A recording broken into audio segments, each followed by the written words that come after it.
Good evening, everyone, and welcome to the Book Club of California's live and online program titled Cast Out of Eden. Thank you for joining us here in the club rooms in San Francisco and for joining us out there on Zoom. My name is Kevin Kosick, and I'm the Executive Director for the Book Club of California, and it's my pleasure to welcome you all to this program and host the program this evening. Now, for those of you that might be new to the Book Club of California, probably some of you out there on Zoom, some of you who are here in the club rooms who are new members, recently have joined, welcome to the Book Club. The Book Club is a nonprofit member and donor supported organization that is dedicated to preserving and promoting the history of the book and the book arts. Oftentimes we do that with a focus on the history and the literature of California and the West. The book club publishes limited edition, finely made books. We have a scholarly journal called the Quarterly Newsletter, and we have keepsakes for our members. We also host a year-round series of programs and exhibitions like the one this evening on topics including fine printing, design, typography, bookbinding, collecting, California history like tonight, and much, much more. Now, if you're not a book club member, or if your membership has lapsed and you're interested in what we do, I urge you to join our century-long tradition by becoming a member. Membership dues are modest, but the benefits are many, and we simply can't do the work of the book club without our members. So I encourage you to go online to bccbooks.org to find out more about the book club, to donate to the book club, or to join as a member. Of course, you could also come talk to me or any of the staff if you're here in the club rooms after the program this evening. And now for tonight's program and our presenter. The program is titled Cast Out of Eden, and our presenter is author, poet, and editor Robert Aquinas McNally. Robert Aquinas McNally is a nonfiction writer and poet who seeks out stories about the connection, sometimes mythic, sometimes scientific, and sometimes both, between the human and the wild. He is the author of 9 books, nonfiction books in the science, medicine, and history fields, and titles include ones like Biology, An Uncommon Introduction, or So Remorseless a Havoc of Dolphins, Whales, and Men, and The Modoc War, a story of genocide at the dawn of America's Gilded Age. His most recent book is titled Cast Out of Eden, and it's the subject of tonight's presentation. Now, Robert has written essays, features, and news about the wild, particularly in the American West, for periodicals that range from the literary to the local and the national, including Sierra Magazine, for the Sierra Club, where I used to work. He's been nominated for the Pushcart Prize 5 times for poems in literary journals and anthologies, and he is the author of 4 poetry chapbooks. Tonight, Robert's going to talk about his book, Cast Out of Eden, and about John Muir, who has been lauded as the nature mystic who added wilderness to the United States' vision of itself, largely through his writings, his advocacy, and the system of national parks and wild areas that he helped create. Cast Out of Eden tells a neglected part of John Muir's story, his take on the tribal nations he encountered, and his embrace of an ethos that forced those tribes from their homelands. Now, although Muir questioned and worked against Euro-Americans' distrust of wild spaces and deep-seated desire to tame and exploit them, his view excluded Native Americans as fallen peoples who stained the wilderness's pristine sanctity. Now, if you have questions for our speaker, which I'm sure you will, here in the club rooms, wait until the end. If you're out there on Zoom, you can use the chat and the Q&A functions on Zoom for your questions. We'll curate questions from the club rooms and Zoom using the chat and Q&A function at the end of the talk. So now it's my pleasure to step aside and introduce our speaker, author, editor, and poet, Robert Aquinas McNally. Good luck.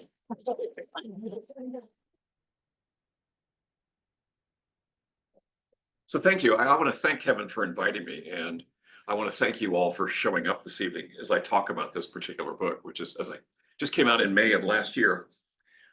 Before I really launch into talking about John Muir, I want to remind us all that the land we are meeting on today in San Francisco once was within the homeland of the Ramaytush Ohlone people.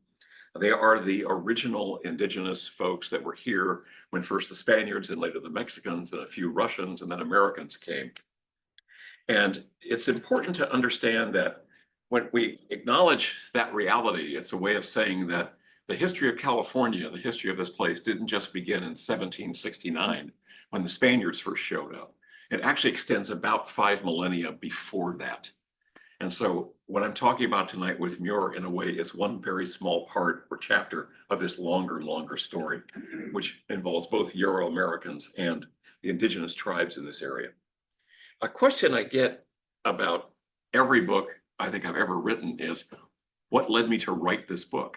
I mean, you know, it's a major commitment to write a book, and you don't want to go off kind of half-cocked and stupidly. And so what is it that promotes an interest in some topic that you begin to pursue hard enough that you can actually turn it into a book?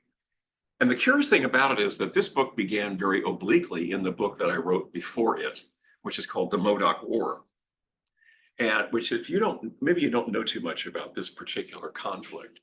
It occurred in 1872 to 1873, way up in the northeastern corner of California, almost at the Oregon border, in what is now Lava Beds National Monument. And it was fought in 1872, 73, and it was the only true set-piece Indian war in California's history, because most of the tribal people were in smaller bands, and this turned into a major siege that actually got a lot of media attention at the time. And in the course of doing the research on that book, I stumbled into the curious fact that just about a year after the war was over, in December 1874, John Muir actually visited Mount Shasta and went over to the lava beds to have a look at it. And this is what John Muir looked like at the time. He was 36 years old, and he had just spent most of the prior 5 years living in Yosemite Valley, back before it became the national park that we know today. His first big trek outside the valley was this walk up to and around Mount Shasta. He was on a newspaper reporting trip for San Francisco's Daily Evening Bulletin newspaper. And when he got to the lava beds and was camping up on this promontory called Sheepy Ridge, this is where you can see it. It's that long ridge that you can see rising up out of the flats there. It's an overlook from which you can see the lava beds. And when Muir got there, as the evening was falling, he walked out to the edge of Sheepy Ridge to have a look. And these are the opening words of Cast Out of Eden. In the chill gloaming of early December 1874, a lean, lanky devotee of wild backcountry stood on the rim of Sheepy Ridge, a high point in California's remote northeast, and looked out. His name, then barely known beyond the circle of family and friends, was John Muir. Wearing his curly hair and beard long and but vaguely combed, he was dressed practically. High lace-up boots, well-worn pants with suspenders, threadbare jacket and shirt, and battered broad-brimmed hat. Expecting something marvelous, Muir had stepped away from the campfire's warmth and light to behold a landscape new to him. I too have stood in that spot the better part of a century and a half later, and know the wide view Muir took in. To his left on the north, Tule Lake stretched in a giant sheet up into Oregon, its stillness slowly purpling as the light faded. To the right and south, uncut forests of old-growth yellow pine softened the contours of the volcanic enormity known as the Medicine Lake Highland. Straight ahead, on the eastern horizon, the first snows capped the far-off peaks of the South Warner Range. Yet Muir felt none of the elation I experienced at this magnificent panorama. Rather, something dark welled up in him.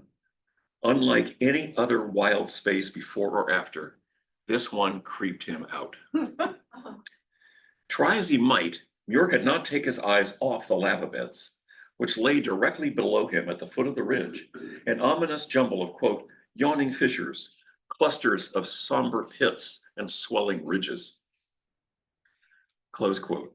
Scattered bunchgrass and sagebrush hardly soften the land's volcanic disquiet. Quote, deserts are charming to those who know to see them, all kinds of bogs, barrens, and heathy moors, Muir wrote, but the Modoc lava beds have for me an uncanny look, close quote. The retreating light only worsened his morbid feeling. Quote, the sun purple slowly deepened over all the landscape. Then darkness fell like a death, and I crept back to the blaze of the campfire. This is a story Muir wrote about this experience subsequently in the San Francisco Daily Evening Bulletin. And as he was sitting around that campfire, he had to be asking himself, why was it that this place creeped him out in a way that no other wild spot he ever was or would ever go to did? And he got his answer the next morning when the local rancher guiding him and his fellow adventurers led them down Sheepy Ridge and onto the lava beds. There the naturalist recognized that the roots of his dread lay not in the volcanic terrain's strangeness, but in the human drama that had played out there. The rock walls of a military graveyard at the foot of the ridge enclosed the bodies of 30 US Army soldiers, quote, surprised by the Modocs while eating lunch, scattered in the lava beds and shot down like bewildered sheep, close quote. Those buried battlefield casualties cast the deathly pall Muir had felt the night before. Aware from ubiquitous and lurid newspaper accounts of the horror on the lava beds, Muir easily imagined the terror soldiers felt in this battlefield where uplifted black rock twisted into, quote, the most complete natural Gibraltar I ever saw, close quote.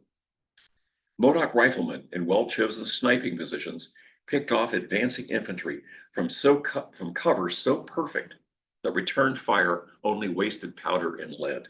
Quote, they were familiar with byways both over and underground and could at any time sink out of sight like squirrels among boulders, Muir claimed.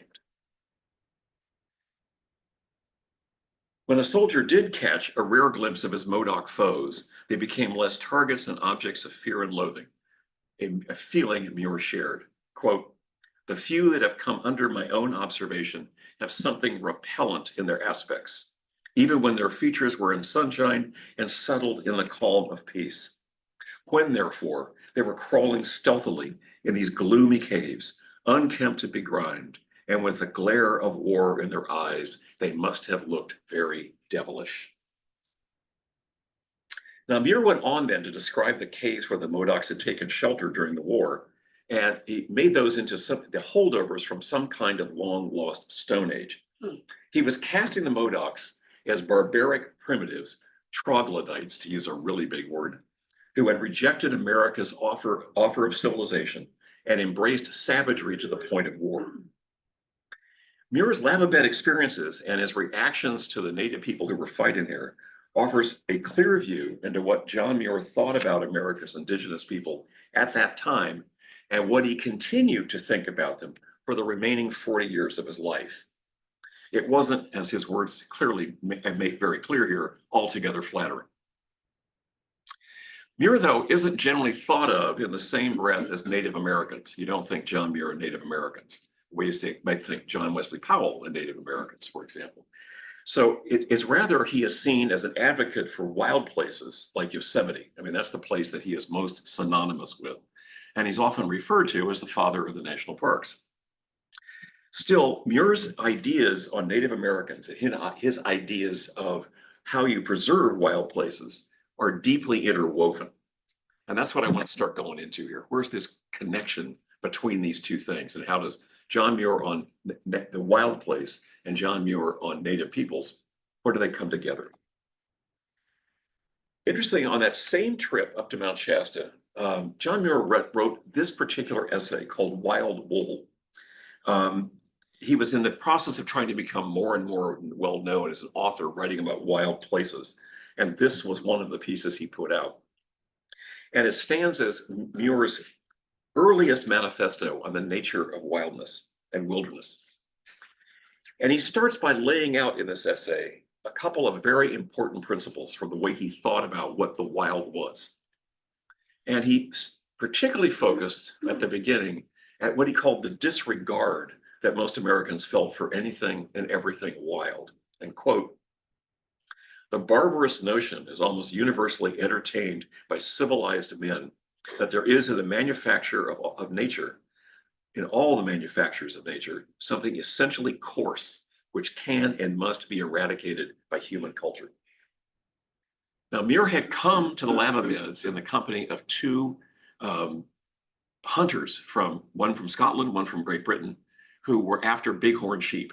And when they finally, after like 5 days of trying to shoot one, managed to down two, he got a chance to look at them close up, something he'd never been able to do before. And he got very excited by the nature of their coats. And he pulled out some of the wool from the coat and he said, "Well done for wildness. Wild wool is finer than tame." And he showed it to the hunters, and they agreed that this was absolutely better than anything domesticated. Now, if you hold to this idea that wild wool is somehow better than domesticated, and you think about the kind of hardiness of wild to be eradicated and improved upon. And so Muir kind of took this to the next step, and he wrote this right at the end of this particular essay. Quote, "No dogma taught by the present civilization seems to form so insuperable an obstacle in the way of a right understanding of the relations which culture sustains to wildness as that which declares that the world was made especially for the uses of men. A little pure wildness is the one great present want, both of men and sheep." In Wild Wool, Muir is actually putting out for the first time two very broad principles that inform the whole way he looked at wild spaces. And for that matter, how he looked at the native tribes of this area. And in that way influenced what became the national parks. The first of these ideas is that the wild and the natural and the human and the cultural are separate and distinct spheres. They don't have anything to do with each other. So for a space to be wild, humans have to be pushed out of it. If people are living in it, it's not wild. That's the way he was seeing it. There was an exclusion between the cultural and the wild and the natural. And remember that he had said, "A little pure wildness is the one great present want, both of men and sheep." So that's his first idea. You've got the natural over here and the wild, and you've got the human and the cultural, separate realms. Anytime they mingle, the wild gets diminished. That's very clearly in his thinking. But he was also saying that the second principle was we still need wildness. Humans need wildness, not only for things like timber and clean water and grazing land and so forth, but also for spiritual sustenance. Because, and that's something that really comes out in this, a little pure wildness is the one great present want, both of men and of sheep. That wildness itself is something that we need. So you have the wild and the natural, and you have the human and the cultural, and they're separate, but the human and the cultural needs the wild. So the preservation of the wild is how we feed our souls. So his notion here is that if people removed from civilization into the midst of wilderness as temporary visitors and not long-term inhabitants, human souls like Muir, and he made this very clear, he was really referring to white Anglo-Saxon Protestants, generally men, might awake to the deepest divine truth. Mm-hmm. It actually was a place for revelation. I mean, that's why Cast Out of Eden in my title. Now, to make this happen, of course, to create a wilderness of that sort, the tribes had to go. They simply don't belong. Because if you've got the human and cultural on one side, you've got the wild and the natural on the other. And if you mingle, you diminish the wild and the natural, then the human and cultural has to be pushed out. I mean, it's kind of that's the basic equation. And these ideas had actually formed well in Muir's ideas even before he went to Mount Shasta. And they started to really come together in his original exposure to the High Sierra. You may not know that John Muir was not a native-born American. He was an immigrant. He came from, the kind of people they're now trying to keep out. He was born in Scotland, came with his family at the age of 10, lived first on the frontier in central Wisconsin, and then from there left that and went and studied classics and sciences at the University of Wisconsin and took off on 2 long walks. One of them was into Canada. He went up into what then was called Upper Ontario and wandered around that and came back into Wisconsin. And then he went through an episode where he was working in Indianapolis. He left the farm. His father was an intensely abusive man, and he wanted to get off. He was working in Indianapolis. He blinds himself in an industrial accident. And fortunately, his eye recovered. And when he did that, he decided he was going to give up this idea of being an accomplished industrial engineer and take off and live in nature the way he wished to. And so he spent several months walking from outside Indianapolis all the way to the Gulf of Mexico, where he managed to catch malaria and was hospitalized for a while. I mean, it's actually taken care of by a local family.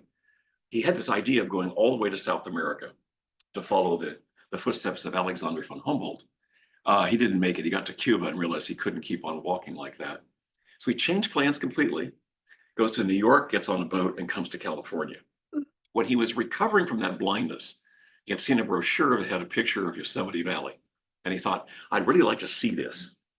And so he went up and he did see Yosemite Valley in his first little time in that late summer, early fall. And it's kind of a misadventure. It's kind of a very funny story to read. He really didn't know what he was doing. He went back down and got a job as a shepherd over the winter.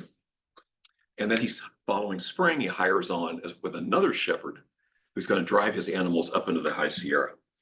And that's what later he wrote this whole account, summer of 1869. And this is an important spot in John Muir's life because it's during this particular trip going up what is now called the Mono Trail. And it was an Indian trade trail that connected the tribes on the west side to the tribes on the east side. And they had all kinds of active trade going back and forth. And now it was being used by shepherds and loggers and hunters and so forth.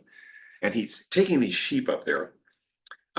He had a number of encounters with Native American people on this particular trip. Most of them did not really matter that much. I mean, he didn't really form much of an impression of anybody, except that he does almost consistently in every one of these stories indicate that Native Californians were not at all like us being Euro-American settlers like Muir. And he saw them as something of interlopers within this wild space. There is an incident, though, that took place in Bloody Canyon, which, if you know that part of the Sierra, it's fairly near Tuolumne Meadows and Tuolumne Pass. And actually, the Mono Pass opens up and goes down through Bloody Canyon, down into the flats around Mono Lake. And this is a story that this particular incident so affected Muir that he wrote about it 5 times over the course of his writing career, over and over and over. And he was walking down this pass, expecting to, and kind of in a reverie. He was identifying plants like he did. He was an ace field botanist. This guy knew every single plant that grew in the Sierra. And as he goes down, he is suddenly confronted with this scene, as he says here. Suddenly, a drove of beings, hairy and gray, came in sight, progressing with a boneless wallowing motion like bears. And as he said, they were mostly ugly and some altogether hideous, as well as unspeakably filthy. They begged for tobacco and whiskey, and they took no for an answer only after Muir insisted again and again that he had neither. They could not pass by too quickly for Muir's taste. As you can see in this, he said, as he says here, viewed at a little distance as they walked off, they formed mere dirt specks in the landscape, and I was glad to see them fade out of sight. The story doesn't quite end there, though. He goes down the pass and goes out onto the flats around Mono Lake, and he sees a number of women down there gathering wild rye, which is a grass that grows in an area, and they're harvesting the seeds, essentially turning into a cereal product, essentially.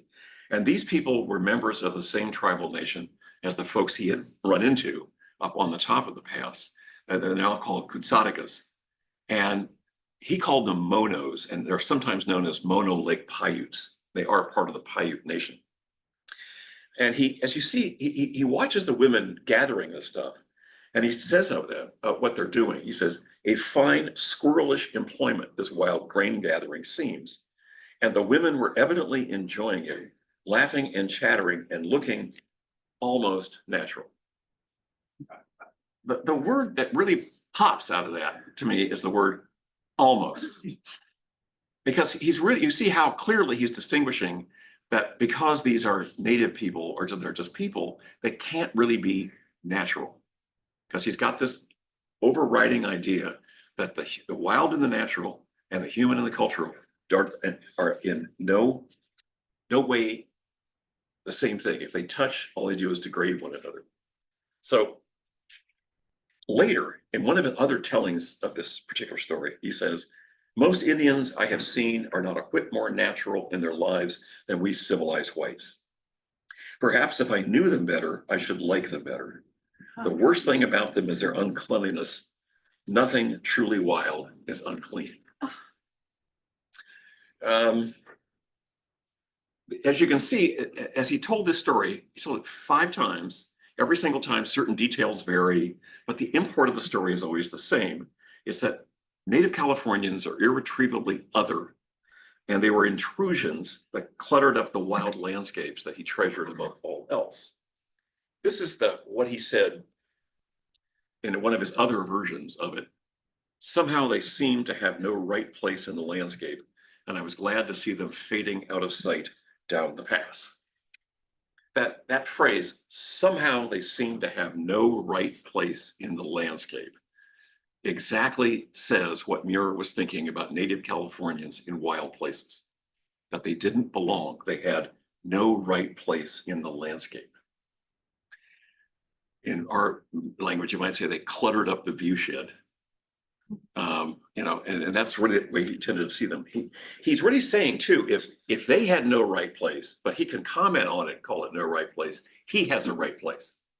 Okay, so he's saying I belong here, and people like me belong here, and these folks don't belong here. So John Muir's notion of wilderness is serving the needs of white Anglo-Saxon Protestants, not of the tribal peoples who had called these places home for literal millennia. You can see how he kind of worked on this dynamic when he, I didn't do that one yet, sorry. Oops, wrong way. There we go. When he, after that trip around Mount Shasta, he had really had a good tour of that whole particular area. And he noted that, the Modoc War had been settled, and most of the Modocs were exiled into Oklahoma on a reservation. And most of the other tribes around there had been beaten down and demoralized, as he said, quote, now scattered, few in numbers, and miserably demoralized. And so later in his writings, in about early in 1890s, he thought, wouldn't it be a great idea to turn Mount Shasta into a national park? And he started making the case with this particular statement. Mount Shasta, so far as I have seen, has never been the home of Indians, not even their hunting ground to any great extent above the lower slopes of the base. They are said to be afraid of fire mountains and geyser basins as being the dwelling places of dangerously powerful and unmanageable gods. Now, the curious thing is that exact same thing was said about Yellowstone, even though there were at least 7 tribes that lived in and around Yellowstone. And the same truth is the case for Mount Shasta. It's a sacred site for all the tribes that surround it. And in fact, for several of them, Mount Shasta is the source of creation of the world. It is the Garden of Eden, pure and simple. It's the same thing for them as the Garden of Eden is in Judeo-Christian mythology.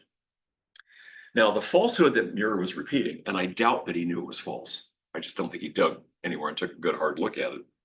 It did serve a purpose, however. It portrayed the mountain as empty, pristine, and pure, as well as useless and insignificant indigenous people, making it a public property that conquering Euro-America could do with as it saw best. And as Muir Muir saw what that best use was. The Shasta region is still a fresh, unspoiled wildness, accessible for travelers of every kind and degree. Would it not then be a fair thing to set it apart like the Yellowstone and Yosemite as a national park for the welfare and benefit of all mankind, preserving its fountains and forests and all its glad life in primeval beauty? Now, in John Muir's defense, I should say, he did not invent this point of view. I mean, he's cloaking Anglo-Saxon Protestant supremacy, white supremacy, in a kind of pseudoscience. There's some ideas about racial stuff that he had various friends he hung out later in his life who gave him sort of some of this idea of their idea of racial science. And manifest destiny, you know, the right of America to go take over the whole continent, right? Muir actually, where he stands out for is he took those ideas and he applied them to wildness and wilderness, and he applied them essentially to the national parks. So he's taking that ideology and adding to its extension. Now, the reality that he helped create, that national parks and filtered wildernesses are essentially tribal-free zones, shapes how these enormous public spaces operate even now. I mean, John Muir died in 1914, and his ideas have continued to influence the way we think about wilderness and national parks. For example, here is the definition of wilderness in the Wilderness Act of 1964. As you can see, a wilderness, it says, is in contrast with those areas where man and his works dominate the landscape. See that distinction between the wild and the natural and the human and the cultural? Is hereby recognized as an area where the earth and its community of life are untrammeled by man, where man himself is a visitor who does not remain. Leave only tracks, take only pictures. I mean, that's the notion. And of course, that doesn't mean it can't be a tribal homeland, of course. The implications of this particular definition, which runs all the way through almost all of our law in and around wilderness and national parks, means that the Indigenous peoples whose homelands those parks once were either killed off or driven off in order to create the empty space, the pure, pristine area that we then call the park. If this topic turns you on, this is a story that you might want to look at, this long essay by David Troyer in the Atlantic back in May of 2021. Return the national parks to the tribes. Daniel Troyer is himself an Ojibwe from northern Minnesota, Anishinaabe. And this is his idea. And he makes a very intriguing argument for why it would be a great idea to turn the national parks of the West over to the tribes. And what he's really talking about is to try how to right this wrong, which he grabs in this one little sentence of the American West began with war, but concluded with parks. So there's this extension where we might see the parks as being sanctuaries outside the suppression of America's indigenous peoples. They in fact stand as something of a monument to that suppression. This is the history that America is dealing with right now.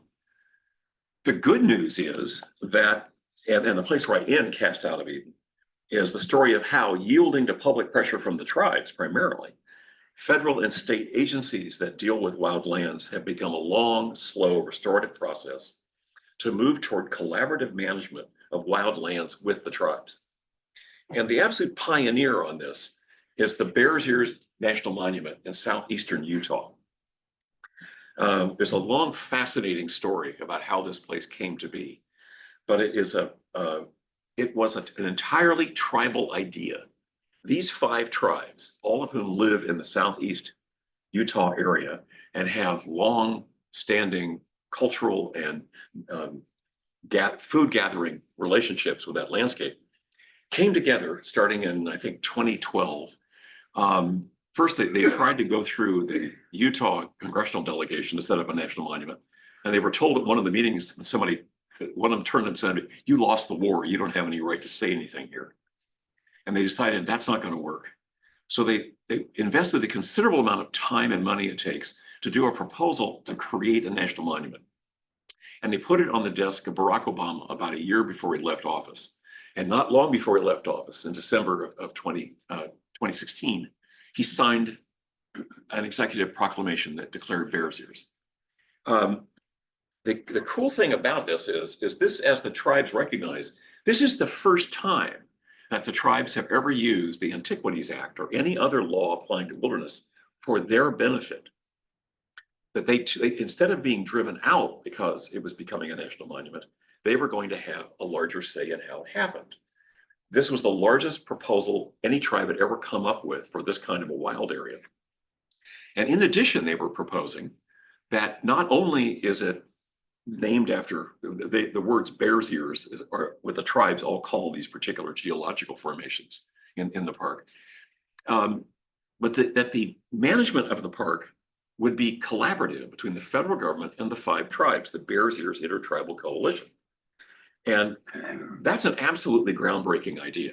I mean, for this country, that and it curiously, just within the past, I think it's 3 months now, after all the stuff it takes to move government around, the tribes and the Bureau of Land Management, the National Park Service, and the Forest Service have come together and they've accepted a plan that has a shared responsibility for how that area is managed between the tribes and the government agencies. This is a first. I mean, there have been a few other smaller examples, but this is the most ambitious exploration of this particular idea in this particular country. It should be said it has been tried elsewhere in like Australia and also in New Zealand, and it works very well. And so this now has, anyway, instead now of the federal government trying to push the tribes out, they're actually getting to a point of beginning to invite them in and offering up opportunities to manage wildlands. This is a headline from Native News Online, just from the last few days, that Biden declared 2 more national monuments on tribal ancestral lands, one of which actually will enclose the very place I mentioned in the opening section of Cast Out of Eden, the Medicine Lake Highlands way up in northeastern California, and also the Chuckwalla National Monument down near the Salton Sea. And these, again, these were tribal ideas that were proposed by the tribes, and that takes a huge amount of legal and expert work to put that together. And they're going to be run with a collaborative managerial approach. And that's just 2 of, there have been several monuments now in the past, like 6 or 8 months, that Biden has declared, or in some cases enlarged a couple of other monuments, the tribal ideas, incorporating the same thing. So the great news here is that even after we've gone through all this trouble in this country to drive the tribes out of the wild spaces, they're now being pulled back in and being helped to run them. And I think that's just an absolutely, it feels good, quite simply, because this is kind of a wrenching story. And it's not over yet. I mean, there's a lot more Sturm and Drang and angst to go through to get the tribal people pulled back into the management of the parks and having a good stake in them. But it still leaves us, I think, in a good place to look forward to the future, which led me at the end of the book, as I was coming to wrapping it up, thinking to myself, okay, John Muir wanted the tribes out of the wilderness. How would he react now if he saw what we were doing? What would his response be? So these are the closing words of Cast Out of Eden. Perhaps he would scoff, unwilling to admit he got only part of it right, then arch a skeptical eyebrow over letting all the wrong people into the wild. Then again, I like to imagine standing shoulder to shoulder with him atop cold, twilit Sheepy Ridge and looking out across the lava beds, a landscape he finally finds enthralling.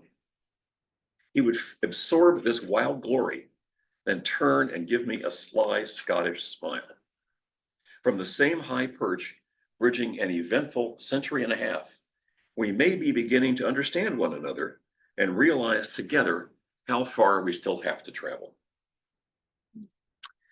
And with that, I would very much like to open this up and take your questions or comments, dissent, fact, fancy, relevant, or irrelevant. So, yeah. Let's see if we have any questions here. We'll go in the back first. Native Americans should go? That's a fine question. The question is, where did he think Native Americans should go? I don't think it really bothered him. I don't think it was, I don't think he was very practical, but very honestly, I mean, I don't think it was malicious in that sense. Um, but he just kind of thought they should just sort of be off somewhere, they, seen and not heard. It was kind of that really was the way and there's by that I mean also he really kind of ignored them. There's a guy he spent a fair amount of time in the wild with, a man named C. Hart Miriam, who he headed up the United States Biological Survey back ages ago and was brilliant and turned into an anthropologist who wrote about native Californians. And he just noticed that Muir never really paid attention to anything in the mountains except the plants and the geology.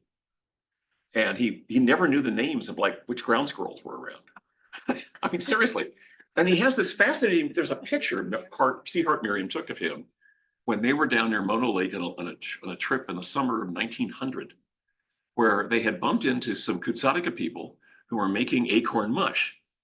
And Miriam had been waiting and waiting and waiting to see this happen because he made 5 pages of field notes, right? John Muir just sort of looks and he's pictured and he walks on and he never even mentions the encounter. Oh my God. I think it just didn't matter. I mean, he talks about the breakfast he'd had at the ranch. But what these people were doing didn't intrigue him. There was some kind of filter he put that these folks just aren't of any particular consequence, and they just kind of go off there. Yeah, it's hard for we do have to remember the time to take this, understand this, that this was not. He's not the worst. I mean, by any means.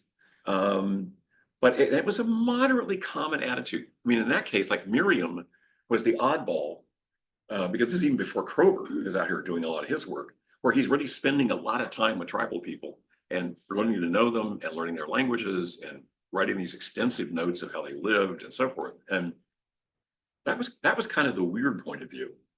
Yeah. So. Yeah, who was John Muir's audience? Who did he influence? It was pretty big. He did a lot of work with a man named Robert Underwood Johnson, who was the editor of the Century magazine, which was kind of at the time kind of like the New Yorker. I mean, it was a very, very influential magazine. And he was a man who really had his kind of fingers on the pulse of American public opinion, particularly among elites. And he really pushed Muir forward. There's a fascinating description when they first go camping up in Colony Meadows in the early 1890s, and he sees him as a John the Baptist, a prophet of wilderness, and he really portrayed him that way. And this is right at the time when there's all of a sudden, an upwelling of interest in conservation. You got the Audubon Society coming together, the various alpine clubs, the Sierra Club is formed right around that time. And so there's this it really becomes a very powerful political movement within the upper and middle classes. And increasingly, there were people within politics who were interested in it, in the declaration of national parks and what that would mean. So it's interesting that the idea of a national park goes back to, I'm blanking the man's name now, the painter, clear back in the 1830s. Painting the Lakota, and he talks about having a national park with both a wild beast and a wild men, and then you have Thoreau talking about the same kind of thing, but it had no traction. But when Muir comes up, he hits it at the right time. It was an idea that was ready to happen, and it's like everybody who had any real say in the running of the Republic essentially was listening to him. Yeah, I mean, he's a very influential man. Yeah. Yes, I did. Are there activist movements to rename Muir Woods and rename? That's a good question. Yes, the question is are there activist campaigns to rename Muir Woods and other places like that? In some cases, his name has been taken off of things. It's tricky though. I think we need to remember in this that we have to talk about what Muir did to the tribe, but that doesn't mean he didn't do some good stuff.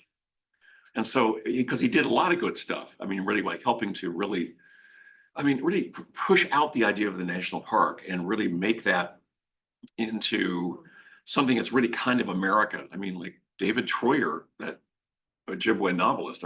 He refers to the rocks of Yosemite, he calls them the God rocks of America. I mean, there's some way that popularization, this notion of these things having, they're so deep within the American legacy. And Muir has a lot to do with that. So the question is, where does his name inappropriately applied as opposed to appropriately applied? I'm not aware of anybody going after Muir Woods. I'm not. So yeah. And that was named almost, not exactly as a joke, but it came from a guy named William Kent. He gave the land. He was a very wealthy man. The name, the town of Kentfield up in Marin, that's the Kent. And he owned an awful lot of that. And he bought this grove of old growth redwood trees and gave it to the feds, I think, somewhere around 19. I can't remember if Muir was alive. I have to admit, I'm not real sure about that. And then it was named after him. Yeah, so it's got this kind of curious history. And curiously, Kent later had a real separation from John Muir, where it had to do with the Hetchy Dam struggle. And he said about Muir Woods, the effect, he said, with Muir, it's the rocks and him, and that's the way it is, and nothing else matters. And he actually summed up kind of the way Muir was in that somewhat dismissive and irritated comment. So, yes. Was he ever married? Yes, oh yes, John Muir was married. He got married quite late. Yeah, pardon me? Just staying anybody who's not. Yeah, curiously, he got married when he was like 42, I think, to a woman who was about 30, and they had 2 daughters very quickly. His wife really didn't like camping. Really didn't like camping. And so they had one trip to Yosemite, and that was kind of unhappy. And so he had this curious thing in his life where he separated the domestic stuff he did from the writing and the wilderness. He wasn't doing as much tramping by that time in his life, but getting around and trips he was taking to wild places, and it really separated his life. He kind of wasn't. By that I mean he did elementary school in Scotland. When he got to this country when he was 10, he didn't go back to school because his dad needed farm hands. And so then he managed to, again, kind of a curious story. He went to the University of Wisconsin in Madison, which at the time was a very small place, and talks them into letting him into what amounted to the preparatory school. He was very self-taught. The guy had an absolute engineering, kind of almost a genius. He could do all these industrial designs and make devices and stuff. He was really a smart guy. And he got himself into the University of Wisconsin after about 2 months of separated study, and studied classics and sciences while he was there, and then dropped out of school. Pardon? I'm sorry? It is kind of like, yeah, and then he takes off. Yeah, well, that's true, but those ideas didn't work real well here. Maybe a little bit with Cooper.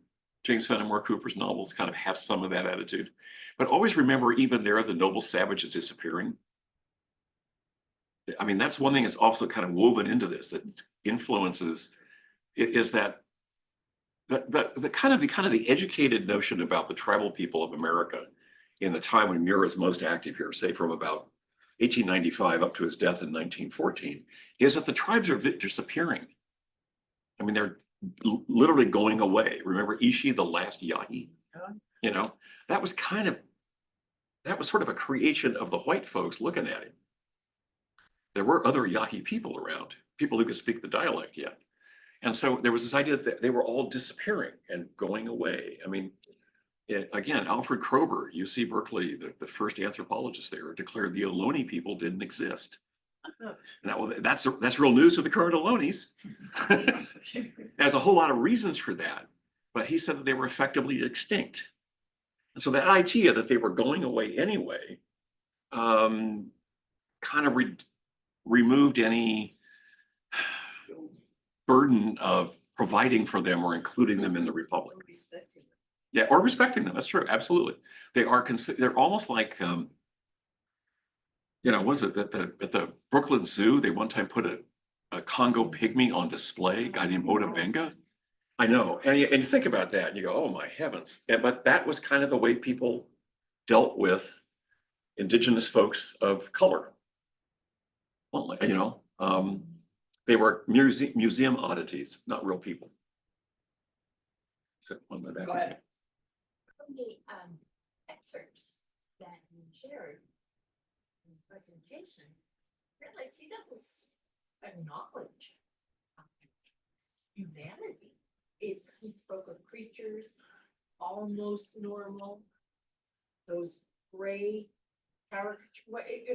Yeah, It's like, how can, well, we Yeah. know, but such brilliance should not recognize humanity. Mhm. So it was I mean, he incidental to the question, I guess, I think you were asking me is what was John Muir's relationship to people? Yeah.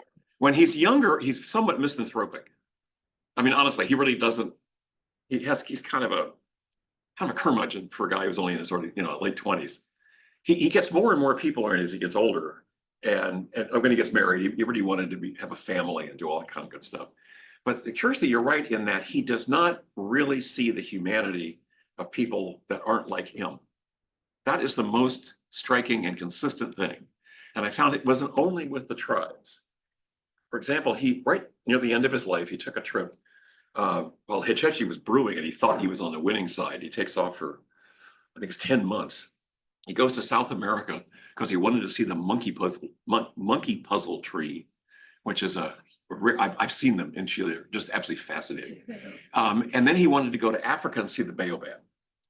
And to see the monkey puzzle, he kept asking around, where can I see these trees? Where can I see these trees? And these English-speaking ranchers had no freaking idea. And so he bumps it, he somehow finds a couple of Mapuches who were working as ranch hands. And they say, oh, they're right over here. And they take him right to the monkey puzzle trees. And then in Africa, he can't find a baobab. And so he goes outside, like everywhere. He goes outside the hotel. He finds this kid he describes as a little Negro, and he takes him to a baobab. And often he has the names of the ranchers. He has the names of the hotel owners. He has the names of people he takes a train across up into Rhodesia where he saw the baobabs. He never names this little kid, and he never names the Mapuches. any women. Does he name women ever? Sometimes, but not generally. That's true. There's a distinct gender and racial thing going on, where somehow, white Anglo-Saxon men are people, and everybody else is sort of a pale shadow. And that seems to be an attitude that runs through a lot of his writing, kind of consistent attitude. I feel like you've assigned unintentionally a lot of readings that we need. Well, Yes. I hope that's good. So, yeah. Yeah, so there, I will ask this one kind of a couple people have mentioned this in the chat on Zoom. And it has to do with bears' ears and some of the whip sawing that has been going back and forth with the naming of national monuments and parks by different administrations and what you think that's all about and what's going to happen next. Oh, the second part, I have no idea. Yeah. Anybody that tries to predict Donald Trump is. But he's done it once, hasn't he already? He did, yeah. If you don't know the story, the original monument was about 1.2 million, roughly 1.3 million acres. And it was right at the end of Obama's administration. It's perfectly legal. It's under the 1906 Antiquities Act, which has been argued about for ages, ever since Theodore Roosevelt first began using it and as to declare national monuments. That's how we got Grand Canyon. I mean, it was first made a national monument, they became a park, and there have been a whole series, lots of national monuments for all kinds of reasons. When Trump got into office, if you recall, one of the things he committed himself to do was to undo anything that Obama had done, and that extended to bears' ears. And so he cut it into, he went through this charade of sending out a guy named Ryan Zinke, who was the Interior Secretary, to do a listening tour. And the people in Utah said, oh, this is a federal encroachment on our rights, And so they cut the Bears Ears Monument into 2 units, which were not contiguous. They reduced it from 1.3 million to about 265,000 acres. And they made the collaborative tribal management only apply to one of the units. Ugh. The Bears Ears people the tribes went ballistic as to being too kind. They just exploded. Not long after Biden got in, he had sent Deb Haaland, who was the Interior Secretary and also a tribal person, Laguna Pueblo. She went out once again and they restored it and put the whole thing back.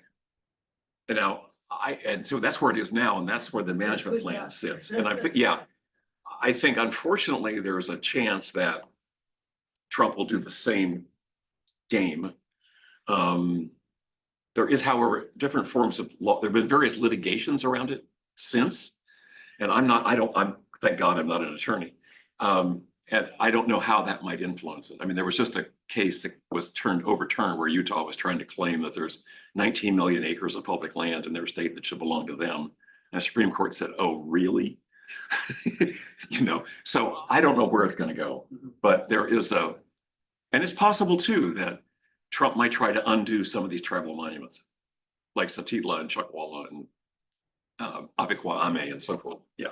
Yes. Various people have been working with tribal nations to institute the rewilding of areas, Yeah. especially around fire prevention. Yeah. And, as in let natural burns happen so that we don't have the conflagration. Precisely. going down Los Angeles. Are you aware of any tribal peoples in the Los Angeles area who are being invited to take over control again? I'm not. So that, I'm not. I mean, I do know people have done that. I mean, I know that it's popped up in various ways, but I'm not aware of any. I can't give you a tribe and a specific project particularly.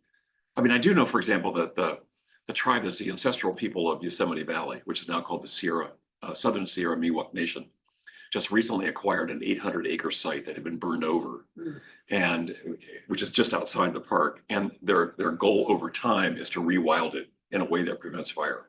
So this kind of thing is going on more and more and more. And the California Department of Natural Resources works with CAL FIRE, which is now it was run by a guy named Wade Crowfoot, who was also a native person, to make sure that the fire management in the state becomes more and more indigenously informed. Let's put it that way. And it's really going on. And the trouble is there's so much damage has been done. How long is it going to take to undo it? Right. I mean, it's been like this for, I know they're 170 years. removing dams, the successes of the Absolutely. area with the Yes, the Karuks and the Yuroks. bringing beavers back Yes. to get wetlands to Yeah. come back. Yeah, I mean, the rewilding of the Klamath is a terrific story. I mean, the fish are already showing up.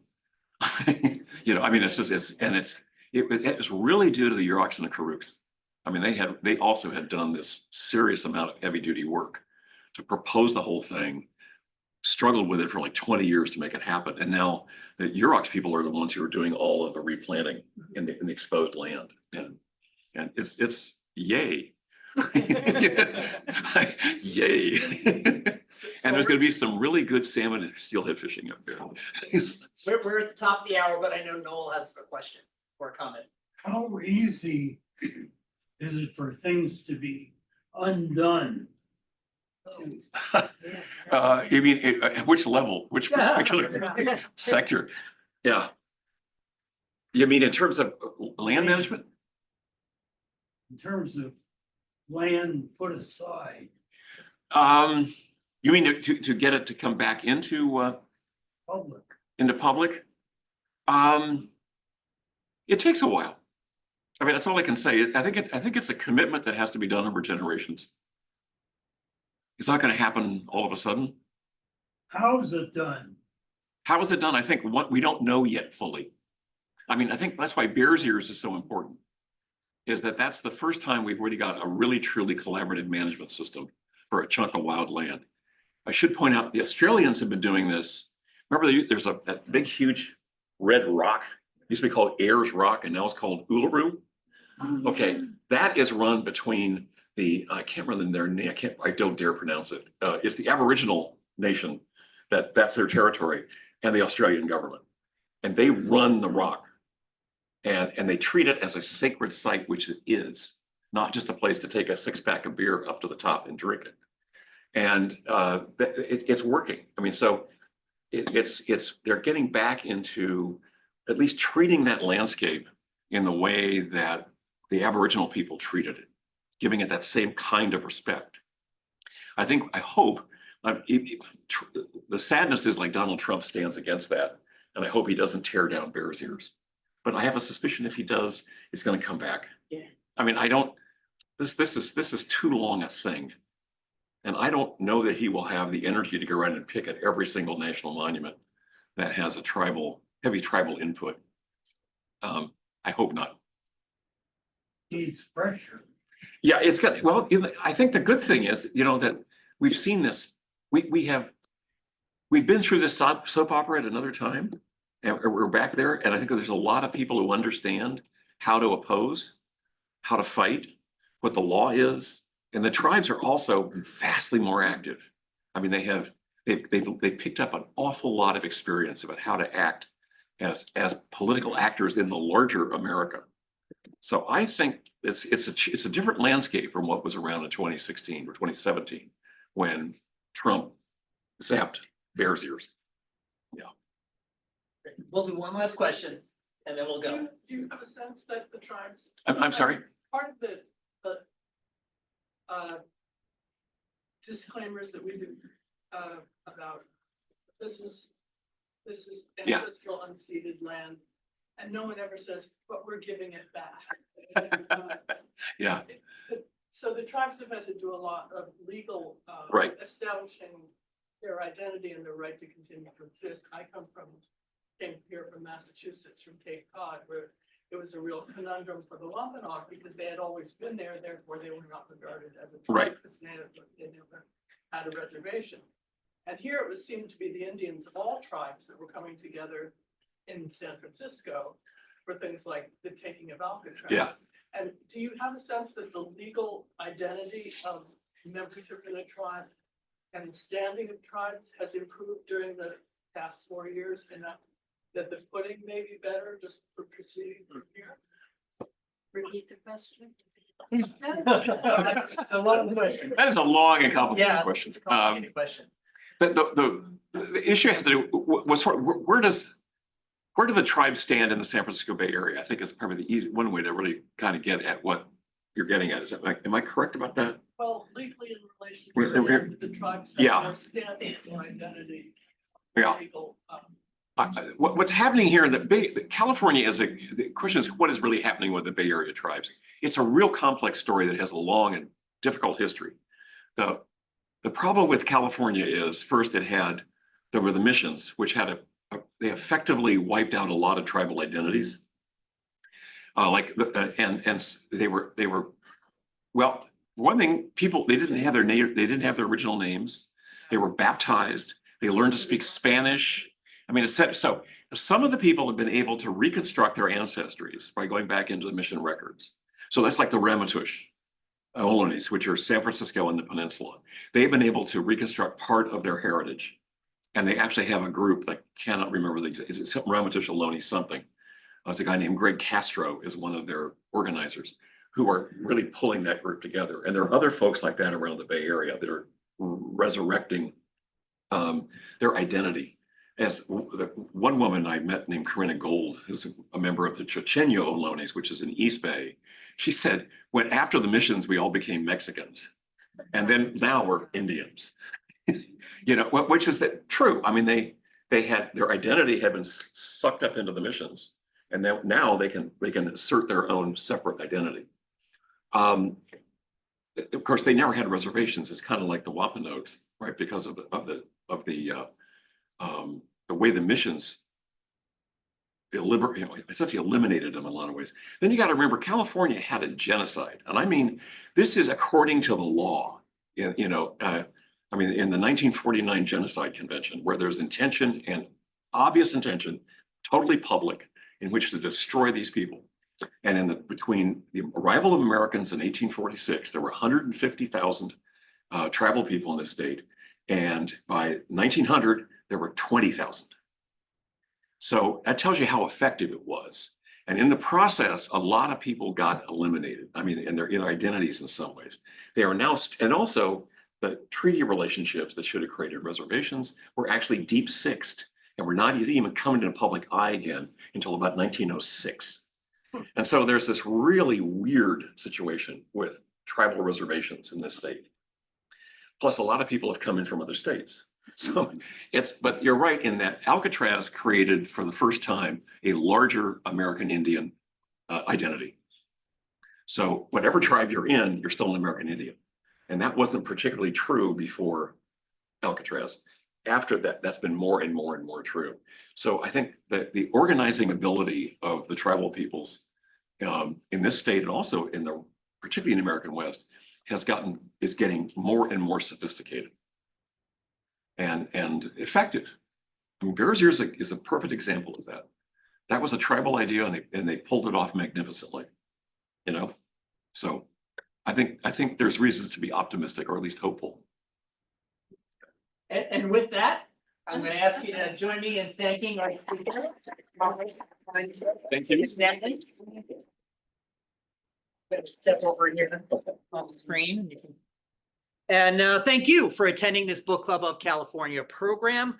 I'm going to invite you to join us for our next program, which is weird. It's on Sunday, February 2nd at 1 o'clock. And it is part of Rare Books San Francisco Book Fair that is happening here in the city. So Rare Books San Francisco, the program is titled In Conversation With. It's a new series that we're starting, In Conversation With Richard Wagner, who is a wood engraver and an illustrator who has worked on a couple of books for the Book Club of California. He is exhibiting at Rare Books San Francisco, and we're going to do an In Conversation kind of program discussion with him again on Sunday, February 2nd. So you'll be getting more information about that from the book club in the emails that you're probably already getting for us or on our website at bccbooks.org/programs. You can register for that event online, again, bccbooks.org/programs, or through the emails, or you can contact me. I'm Kevin at bccbooks.org. I'm happy to sign you up for any of our programs. Thank you, everyone, for joining us. I know we kept you a little late tonight. Have a wonderful evening. Get home safely and be well. Thank you, everyone.